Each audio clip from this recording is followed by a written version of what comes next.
নমস্কার বন্ধুরা। এটি আমার ছাদ বাগানের একটি ডালহরি চাম্পা জামরুলের গাছ। গাছটিতে অনেকগুলা ফুল এসেছে এবং ফুলগুলা ফুটেও গেছে। তো এই অবস্থায় মৌমাছির দ্বারা কিভাবে পরাগায়ন সম্পন্ন হয় সেই প্রক্রিয়াটি আপনাদের আমি দেখাচ্ছি। এদিকে দেখুন, একটি ফুলে কত সুন্দরভাবে মৌমাছিগুলা পরাগায়ন করছে। দেখুন, এই ফুলটিতে 1 2 3 4 5টি মৌমাছি খুব সুন্দরভাবে এসে পরাগায়ন করে দিচ্ছে।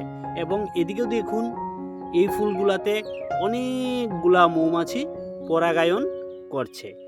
কিছুদিনের মধ্যেই এই ফুলগুলা থেকে গুটিতে রূপান্তর হবে। বন্ধুরা, প্রকৃতির নিয়মে এইভাবে যদি ফুলগুলাতে পরাগায়ন না হয় তাহলে কখনোই ফুলগুলা থেকে গুটিতে রূপান্তরিত হবে না।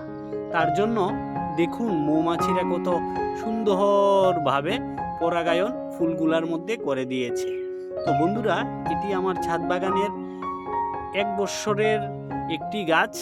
গাছটিতে কত সুন্দর ফুল এসেছে এবং পরাগায়নের ফলে কিছুদিনের মধ্যেই ফুল থেকে গুটিও সেট হবে। তো আপনাদের আমি আপডেট দিতে থাকব।